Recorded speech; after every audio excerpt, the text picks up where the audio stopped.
So, in a couple of weeks, the Lois and Superman CW series is supposed to start filming their 13 episode run. And honestly, I don't know how I feel about it.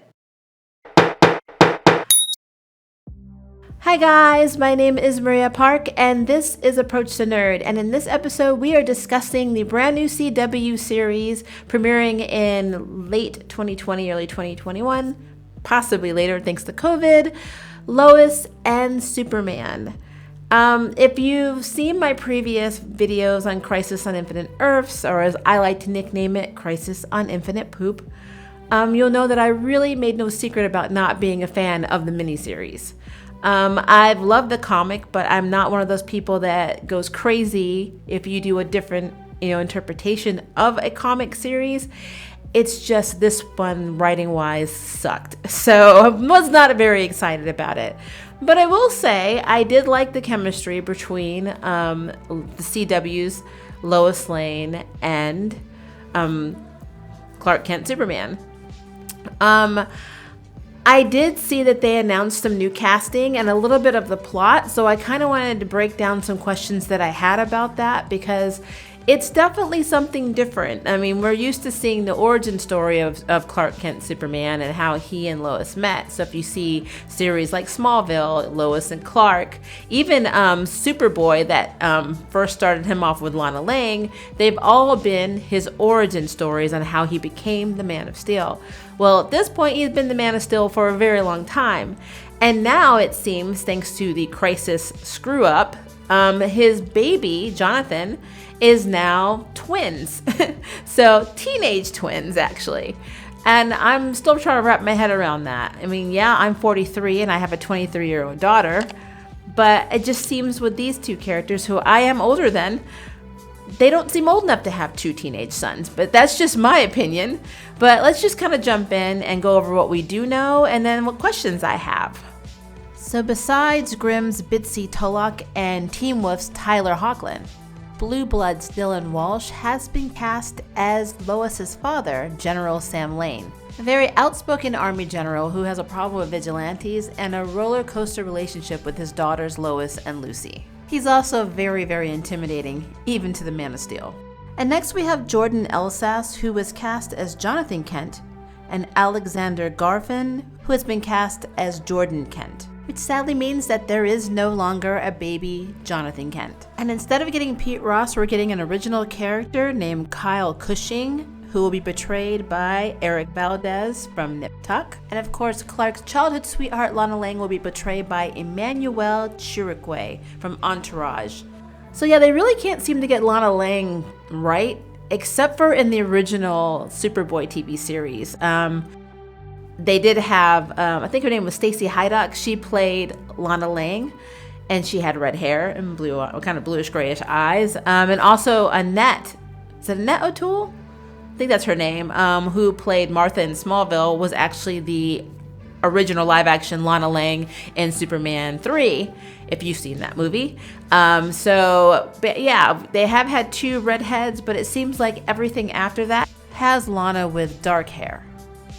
Which I don't really care. It's fine. It's just very interesting that seems to be the mode they're going because she's completely different in the comic books. But then again, they cast Amy Adams with her reddish blonde hair as Lois Lane in Man of Steel, and Lois Lane has always been traditionally brown to black haired. So as a matter of fact, her sister Lucy was the blonde, and she often made fun of her because of that. So it is very interesting the way people perceive these characters.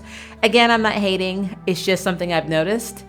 As for Lois Lane, I have always loved Erica Durance's version from Smallville. Terry Hatcher's version of Lois was cool, but for some reason, to me, resonated more with Erica Durance. She was beautiful, she was sassy, she was intelligent. She was very sarcastic, and I loved how she treated Clark.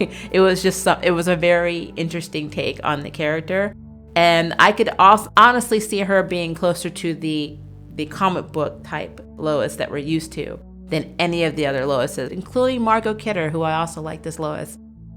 But she was more of the sassiness, but didn't bring anything else, in my opinion, to the Lois Lane role. But that's just me.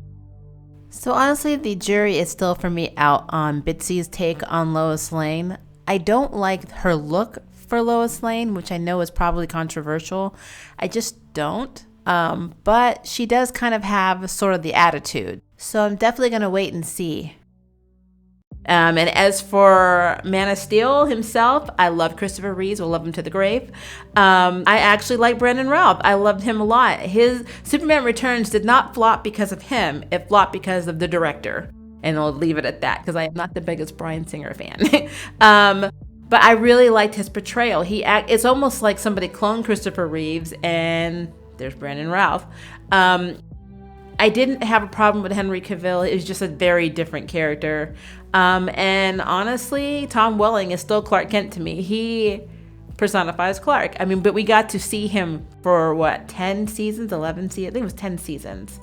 As this character of him developing, into the Man of Steel. So, I mean, of course, with that length of time that they've had to develop the character, we're going to bond with him a little bit more.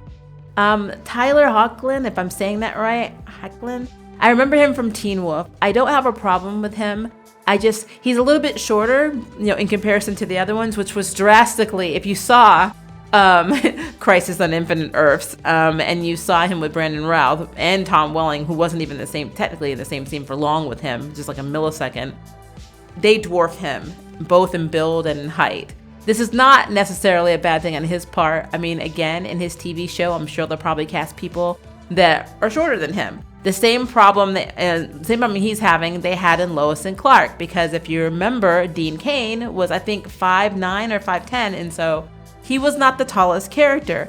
Plus, he was the most exotic one because he had, brownish eyes, and he looked a little bit more ethnic, as Superman. Didn't take away from the role, still was very cool.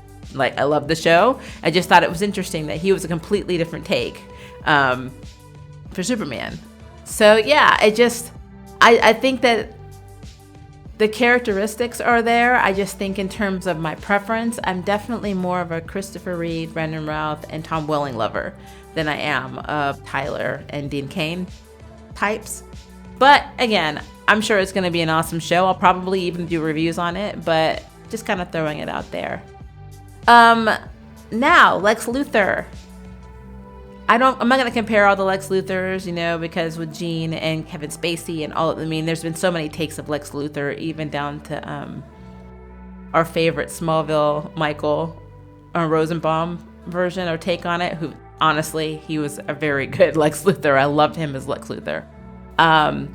But if I had to compare, John Cryer really is not doing a bad job, which...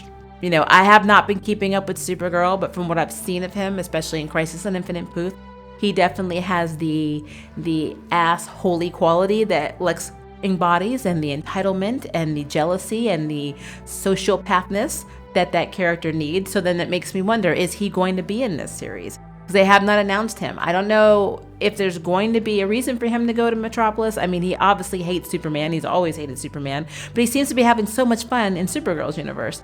Does he have a reason to leave this universe to go and mess with Clark and Lois again? You know what I mean? Does he know, that Clark Kent, of course he knows Clark Kent is Superman, but does he know that he can go in this new world now where he's like a savior and blah, blah, blah, and just really make his life miserable in Metropolis? I don't know. I also want to know if John Diggle is going to play a role, because he grabbed the green ring, guys, in the season or series finale of Arrow. Is there going to be a Green Lantern in the Smallville universe? Not Smallville, the Metropolis, universe. Because him and Lila and their now 2 kids are in Metropolis. So are we going to see Jon Stewart? I'm just asking. There's so many questions, even down to the boys. I read somewhere that one of them, I know there's Jonathan and then there's Jordan, and a lot of people are speculating that Jordan is actually Damian Wayne and that maybe Batman was killed in the Arrowverse universe, which doesn't make sense because it's actually connected to Batwoman and he's missing, not dead. But it would be interesting if that was his son, if that was Damian. They just renamed him to Jordan Kent. I don't know where Jordan, the name was inspired by, but it'll be interesting to know. But yeah, I have tons of questions. I really do. I just really want to know what's connected, what's different, what's the same, how they have teenage sons. I mean, there's so many questions that I have.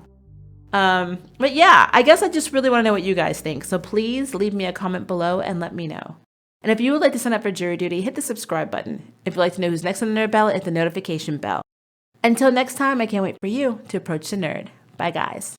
Thank you for watching my video. I really appreciate it, but hey, the party doesn't have to stop now. Click on one of these videos and keep it going.